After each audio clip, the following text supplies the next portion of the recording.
आज़ाद high school की online class में आपका स्वागत है।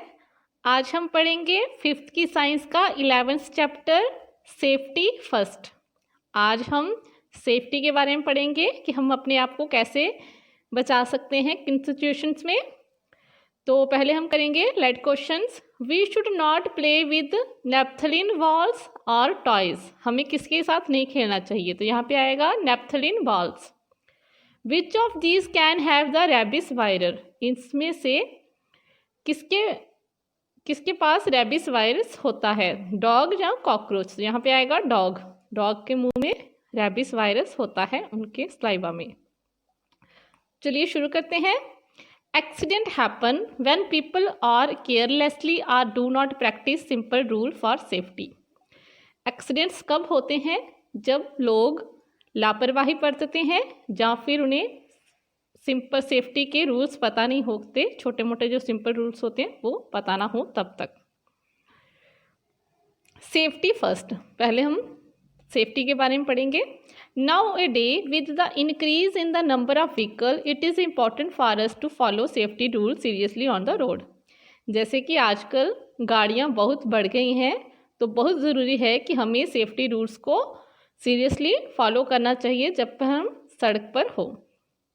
Draw a line to match each of these road sign with its meaning. नीचे कुछ साइन दिए गए हैं, उनको उनके मीनिंग के साथ आपको मैच करना है। जैसे फर्स्ट वाला है जेब्रा क्रॉसिंग, इसको हम जेब्रा क्रॉसिंग के साथ मैच करेंगे। सेकंड है जो इस ट्रायंगल में दो बच्चे दिखाई दे रहे हैं हमें स्कूल बैग के साथ, तो वहाँ पे आएगा स्कूल अहेड आएगा। और आगे जो पी वाला है, जो सर्कल में पी डाल के उसके ऊपर क्रॉस किया है, उसके ऊपर आएगा नो पार्किंग। आगे दूसरी साइड है हॉर्न वाले का आएगा हॉर्न प्रीहेबिटेड। सेकंड वाला जो इसका है वो आएगा हॉर्न प्रीहेबिटेड आएगा। आगे जो ट्रायंगल में हमें साइन दिया गया है वो पटरी का साइन है, यहाँ पे आएगा रेलवे क्रॉसिंग। आगे रेलवे क्रॉसिंग है, इसका ये मतलब होता है। जो लास्ट वाला है सर्कल में टर्न किया हुआ है वो आएगा नो राइट टर्न, कि हमें दाएं नहीं मुड़ना है, इसका साइन होता है ये। तो शुरू करते हैं।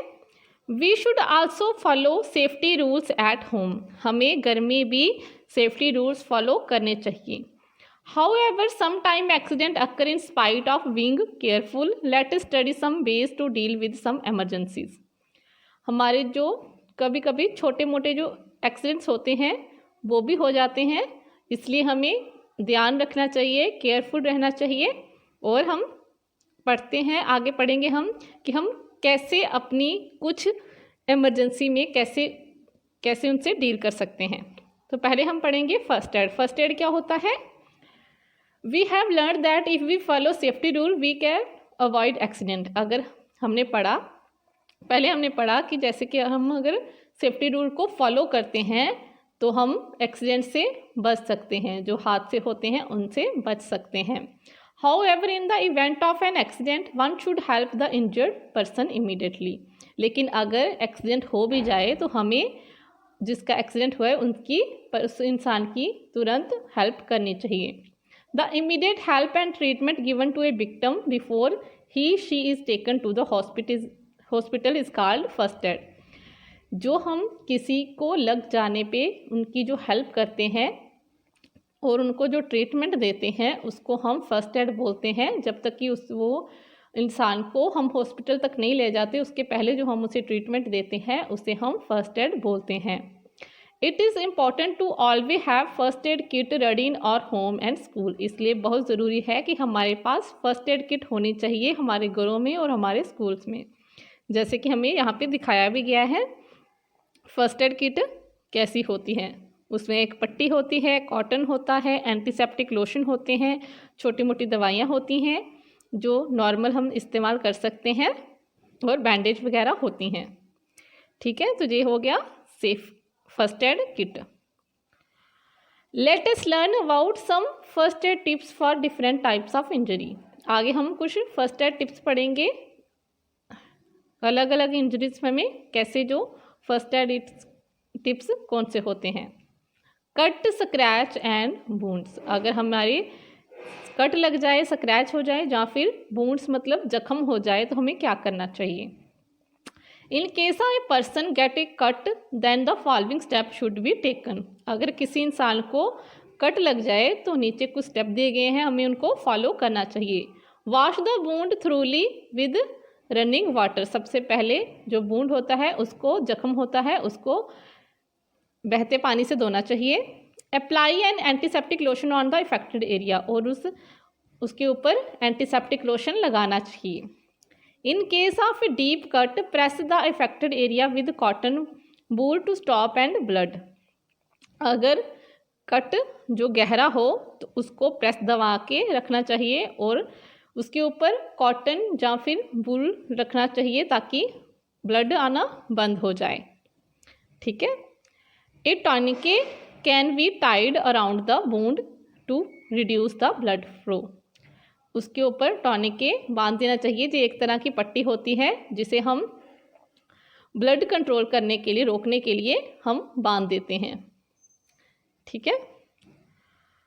Rap a tie the gauze bandage around the wound, और जो जख्म होता है उसको टाइटली उसके इर्द गिर्द गॉज से बैंडेज कर देनी चाहिए, पट्टी कर देनी चाहिए। In case the cut is caused by dirty या रस्टेड ऑब्जेक्ट, अगर हमें कट जो लगा है वो किसी गंदे या फिर रस्टेड ऑब्जेक्ट के साथ जिसके ऊपर जंक लगा हो, उसके ऑब्जेक्ट से, उस चीज़ से कट लगता है तो हमें डॉक्टर के पास तुरंत जाना चाहिए और वहाँ से एंटी टेटनस इंजेक्शन लगाना चाहिए। आगे आएगा sprain. A sprain is a condition in which the tissue are injured around the joint. Sprain कब होता है? जब हमारे जॉइंट्स होते हैं, जो उनके जो मसल्स होते हैं, टिश्यू होते हैं, उसके ऊपर जब इंजरी हो जाती है उसे हम जॉइंट्स बोलते हैं, स्प्रेन बोलते हैं, सॉरी। आगे, in case of sprain an ice pack should be applied on the affected part should be kept immobilised by tying an elastic bandage around the joint. अगर हमें स्प्रेन हो भी जाता है, किसी स्प्रेन हो भी जाता है, तब क्या करना चाहिए? आइस पैक लेना चाहिए और वो जहाँ पे चोट आई हो या फिर जहाँ पे हमें स्प्रेन हुआ हो वहाँ पे आइस पैक लगाना चाहिए और उसको बांध देना चाहिए। एनिमल बाइट, अगर हमें कोई एनिमल काट ले तो हमें क्या करना है? Animal such as dog, bat, cat and monkey carry germs of a deadly disease called rabies in their saliva. जो हमारे डॉग, बैट, कैट, मंकी होते हैं, इनके जो स्लाइवा होता है, इनका जो थूक होता है, उसमें एक डेडली वायरस होता है, जानलेवा वायरस होता है, जो होता है रैबिस, वो होता है। Thus it is important to get an anti-rabies injection for bite caused by them। इसलिए एंटी रैबिस इंजेक्शन होता है, वो हमें लगवाना चाहिए ताकि हमें कोई भी एनिमल काटे तो हमें कोई इन्फेक्शन ना हो। और अगर काट ले तो हमें क्या करना है? Wash the wound thoroughly with water and apply and antiseptic cream on it and it cover with a bandage. Take the patient to the doctor. तो क्या करना है? जहाँ पे हमारे ज़ख्म हो किसी एनिमल के काटने के, तो उसको पहले पानी से अच्छे से साफ़ करना है, उसके बाद उसके ऊपर एंटीसेप्टिक क्रीम लगानी है और उसको कवर कर देना है और पेशेंट को डॉक्टर के पास लेके जाना है। In case of snake bite, अगर सांप काटे तो क्या करना है? Tie a tight bandage above and below the wound immediately. अगर हमें किसी जगह पे सांप काट लेता है तो हमें क्या करना है? उस जगह के ऊपर और नीचे की तरफ कस के पट्टी बांध देनी है ताकि जो जहर है वो फैले ना। The patient should be rush to the hospital, और पेशेंट को तुरंत हॉस्पिटल लेके जाना चाहिए। For wasp sting apply vinegar or lemon juice. अगर हमें कोई वास्प होती है, जो ततैया वगैरह, कीड़ा वगैरह काट ले, तो हमें उसके ऊपर विनेगर या फिर लेमन जूस लगाना चाहिए। फ्रैक्चर, आगे अगर फ्रैक्चर हो तो क्या करना है? A crack or a break in a the bone is called a fracture. अगर जब हमारी हड्डी वगैरह टूट जाती है या फिर क्रैक हो जाती है, उसे हम फ्रैक्चर बोलते हैं। The fractured area should not be moved, जो फ्रैक्चर्ड एरिया होता है वो मूव नहीं कर सकता है। For example, if the bone of the arm is broken, immediately give it to a spot by tying a cloth sling across the neck and the arm to prevent movement। अगर किसी का हाथ या बाह टूट जाती है तो हमें क्या करना है, तुरंत एक पट्टी लेके, लंबी सी पट्टी लेके उसको उसके गले में बांध देना है ताकि वो मूवमेंट से बच सके और उसमें ज़्यादा गाफ ना हो। Take the patient immediately to the hospital, और तुरंत उस पेशेंट को हॉस्पिटल लेके जाना चाहिए। फॉर वंस, अगर कुछ जल जाए तो हमें क्या करना है। One can suffer one from hot object, fire, steam, boiling water, crackers, elastic point and chemical like acids. अगर कोई जल जाता है किसी भी गर्म ऑब्जेक्ट से या फिर आग से, स्टीम से, उबलते पानी से, पटाखों से, इलेक्ट्रिक पॉइंट से, किसी भी तरीके से जो जल जाने का इलाज हम कैसे करेंगे वो हम आगे पढ़ेंगे। पहले हम ये करेंगे, चूज़ द करेक्ट आंसर दिए हुए हैं हमें वर्क कॉर्नर में।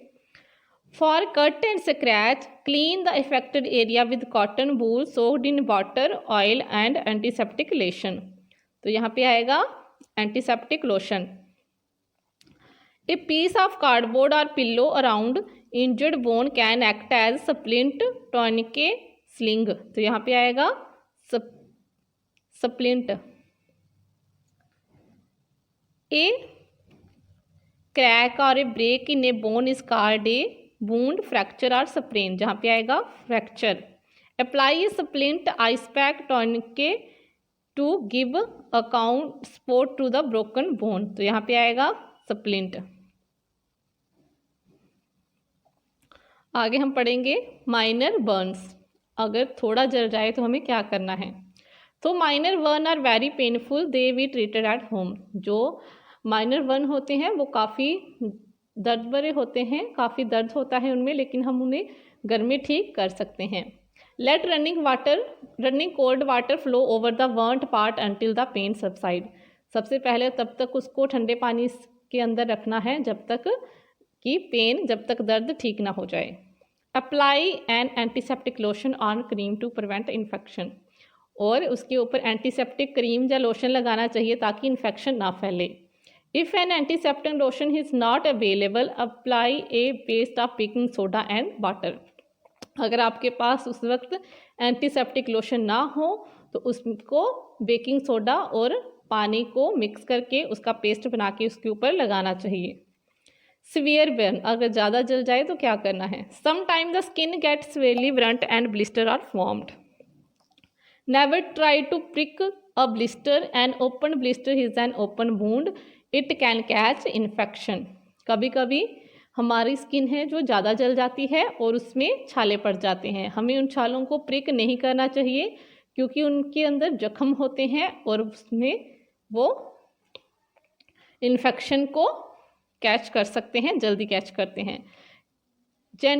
तो क्या करना चाहिए, gently cover the burn with a clean piece of cloth or sterile gauze to protect it from germs and dust. तो उसको धीरे से इसको कवर कर देना है किसी साफ कपड़े से, या फिर स्टरलाइट गॉज होता है जो पट्टी से उसको कवर देना है, कर देना है ताकि उसमें जर्म्स और डस्ट ना पड़े।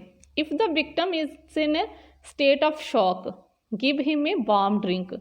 अगर कोई वो पेशेंट अगर ज़्यादा घबरा जाए तो उसको वार्म ड्रिंक देनी है, कुछ गर्म पीने को देना है। Never try to give liquid to a unconscious person, लेकिन उनको कुछ अगर कोई बेहोश हो जाए तो उसको लिक्विड कुछ भी नहीं देना है पीने के लिए। Dip a sterilize piece of cloth in a solution of baking soda and use it as wet compress. और क्या करना है, एक साफ कपड़े का पीस लेना है, उसको बेकिंग सोडा के अंदर डिप करना है उसके पेस्ट में और उसके ऊपर जख्म के ऊपर रखना है। Severe burn must be treated by a doctor. और जो ज़्यादा जल जाने पर डॉक्टर ही उसको ट्रीट कर सकता है। आगे आएगा केमिकल बर्न्स। कभी कभी केमिकल्स गिर जाते हैं, उससे भी काफ़ी लोग जल जाते हैं। Remove any clothing from the infected area. सबसे पहले अगर केमिकल गिर जाए तो क्या करना है, उसके ऊपर से सारा कपड़ा हटा देना है।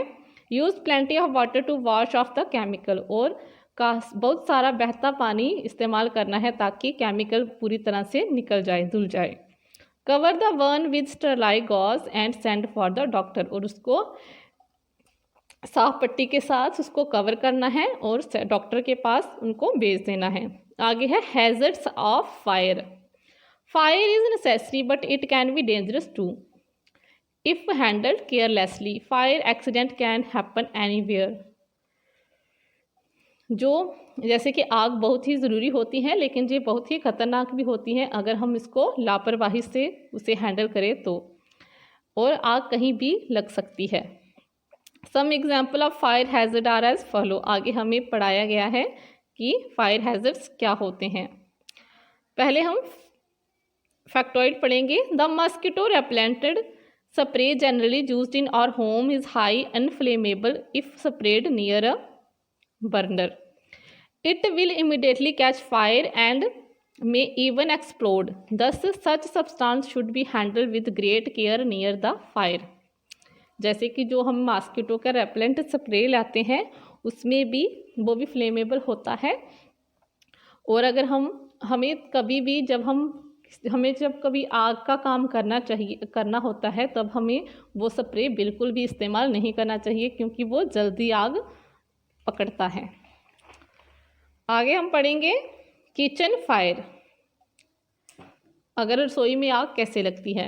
It is caused due to the leakage of gas from the gas pipe or burner. ये कैसे लगती है, अगर गैस में कहीं लीकेज हो रही हो पाइप में, या फिर बर्नर में कहीं लीकेज हो रही हो गैस की, तो किचन रसोई में आग लग सकती है, किचन फायर हो सकता है। आगे है electrical fire. It is caused due to a fault in the wiring, broken plastic cover on the wire, and operating too many appliances at the same time in one socket. कब होता है, जब wiring में तारों में कोई fault पड़ा हो तब इलेक्ट्रिकल फायर होता है, या फिर जो उसका जो कवर होता है, तार का जो प्लास्टिक का कवर होता है, अगर वो टूटा हुआ हो तब भी हमें इलेक्ट्रिकल फायर हो सकता है। या फिर जब हम काफ़ी सारे अप्लायंसेस, एक दो चीज़ें हमने एक ही सॉकेट में लगाई हों, एक ही टाइम पे एक ही सॉकेट में हम सेम दो तीन चीज़ें इकट्ठी लगाएं, तब भी इलेक्ट्रिकल फायर हो सकता है। अदर डोमेस्टिक फायर, और फायरिंग कैसे होती है, घरों में आग कैसे लगती है। These are caused due to mishandling of matchstick and other inflammable object. जी किस लापरवाही से होता है, या फिर हम कभी माचिस वगैरह को लापरवाही से जला देते हैं, या फिर किसी भी जो आग लगने वाली वस्तु होती है उसको ऐसे ही लापरवाही से उसका इस्तेमाल करते हैं। Synthetic cloth can also catch fire easily and result in fire accident. जो हमारे सिंथेटिक के कपड़े होते हैं वो भी आग जल्दी पकड़ते हैं और इनसे भी आग के हादसे हो सकते हैं। Fire hazard can be prevented by following some safety rules. आगे हमें कुछ ऐसे रूल्स दिए गए हैं जिससे हम आग लगने से बचा सकते हैं। All door and window should be open in case of gas leakage. सबसे पहले अगर कहीं गैस की लीकेज हो रही है हमारे किचन में, तो हमें क्या करना है, घर के सारे खिड़कियां और दरवाजे खोल देने हैं ताकि वो जो गैस है वो बाहर की तरफ निकल जाए। Electrical switches should not be operated in such cases, और ना ही उस वक्त बिजली के स्विचेस को भी ऑन ऑफ नहीं करना चाहिए। आगे है electrical appliances should be checked regularly for any fault. हमें जो हमारी जो इलेक्ट्रिकल अप्लायंसेस होते हैं उनको भी रेगुलरली चेक करना चाहिए कि उनमें कोई फॉल्ट तो नहीं है। We should not wear synthetic cloth like nylon while cooking. जब हम कुकिंग करते हैं तो हमें सिंथेटिक के कपड़े नहीं पहनने चाहिए। Gas pipe should be checked regularly for any leakage, और गैस पाइप को भी चेक करते रहना चाहिए ताकि उसमें कोई लीकेज ना हो। आगे है fire fighting. To put out the fire caused due to various reason is known as fire fighting. A fire can spread to large area if it is not put out on it. If a fire break out anywhere in your surrounding, inform the nearest fire station immediately. Fire fighter normally put out for using water. Fire fighting क्या होती है? जो लोग आग बुझाने के लिए आते हैं उसको हम फायर फाइटिंग कहते हैं। आग बुझाने को हम कहते हैं फायर फाइटिंग। अगर हमारे आसपास कहीं आग लग जाए तो हमें फायर स्टेशन होता है जो वहाँ पे फ़ोन करना चाहिए। वो उनको नॉर्मली वो अच्छे से जानते हैं कि कैसे कितनी आग को कैसे वो पानी से बुझा सकते हैं। We can put out fire by any one of the following ways. हमें नीचे कुछ स्टेप दिए गए हैं हमें जिसे हम आग को बुझा सकते हैं। Cutting off the supply of air to the burner object. जो चीज़ जल रही है उसके ऊपर अगर हवा आनी बंद हो जाए तो आग जल्दी बुझ सकती है। कूलिंग द बर्निंग ऑब्जेक्ट, और उसको ठंडा करने की कोशिश करनी चाहिए। जलते हुए जो ऑब्जेक्ट होता है, जिस चीज़ में आग लगी है, उसको ठंडा करने की कोशिश करनी चाहिए। Fire extinguisher. Fire extinguisher is a special red colour device that is used for putting out fire. ये एक अलग तरह का डिवाइस होता है जो हमें पिक्चर में भी दिखाया गया है। इससे हम आग बुझाने के लिए इस्तेमाल करते हैं। If a fire break out, the pin of the nozzle is pull out and the gas carbon dioxide is sprayed on the burning object which form a layer on the burning object, cutting the air supply and extinguishing the fire. It can be used in case of electric fires as well. इनको जब कहीं आग लग जाती है तो इस जो ये डिवाइस होता है, एक्सटिंग्विशर होता है, इसको नोज़ल को बाहर की तरफ खींच देना है और इससे फिर जो कार्बन डाइऑक्साइड निकलेगी वो एक लेयर बना देती है जलते हुए ऑब्जेक्ट के ऊपर, और उसमें हवा आनी बंद हो जाती है और आग बुझ जाती है। ज़्यादातर इलेक्ट्रिकल फायर्स में इस्तेमाल किया जाता है। जो बिजली वगैरह की वजह से आग लग जाती है उसमें ज़्यादातर इसको इस्तेमाल किया जाता है। आगे है work corner. Tick the correct option. While cooking we should preferably wear nylon or cotton cloth. जहाँ पे आएगा cotton clothes. Fire can be put out by increasing or reducing the temperature of the burning object. यहाँ पे आएगा reducing the temperature of burning object. आगे आएगा water or sand can be used putting out fire caused due to petrol. तो यहाँ पे आएगा water. Electrical fire should be put out using water और ए फायर एक्सटिंग्विशर। तो यहाँ पे आएगा अ फायर एक्सटिंग्विशर। आगे हम करेंगे एक्सरसाइज का टिक the correct option. What kind of rule will help to avoid accident? Fracture rule, exercise rule, food rule, safety rules. यहाँ पे आएगा safety rules. In which of the following cases as it advisable to take an anti-tetanus injection? Cut caused by a rusted object. इसका A आएगा, cut caused by a rusted object. आगे third है, for which injury is a paste of baking soda and water applied? Fracture, bee sting, burn या फिर snake white. तो यहाँ पे आएगा बर्न, डी पार्ट आएगा यहाँ पे burn. Which of the following help to put out fire? यहाँ पे आएगा C, reducing the temperature. Which deadly disease can be caused due to the bite or if dog or a monkey. यहाँ पे आएगा D, rabies. इसका D आएगा rabies. आगे आएगा, एक बार फिर से सुन लीजिए क्या आएगा। फर्स्ट का आएगा डी, सेफ्टी रूल्स। सेकंड का आएगा A, cut caused by a rusted object. Third का आएगा डी, बर्न। और फोर्थ का आएगा C, reducing the temperature. And fifth का आएगा रैबिस, डी। आगे हम फिलअप करेंगे। A crack or a break in the bone is called a fracture. Dash is the immediate help given to a person before actual medical help arrive. यहाँ पे आएगा first aid, second का आएगा first aid, first का आएगा fracture. आगे third है dash is the injury around the joint. यहाँ पे आएगा स्प्रेन। आगे है फोर्थ वाले का the fractured area should not be moved. आगे लास्ट वन है dash can be applied for wasp sting, यहाँ पे आएगा विनेगर। आगे हम ट्रू फॉल्स करेंगे। We should wear synthetic cloth while cooking, यहाँ पे आएगा फॉल्स, पहला फॉल्स आएगा। The fractured area should not be moved, यहाँ पे आएगा true. It is not necessary to keep a first aid box at home, ये भी फॉल्स आएगा।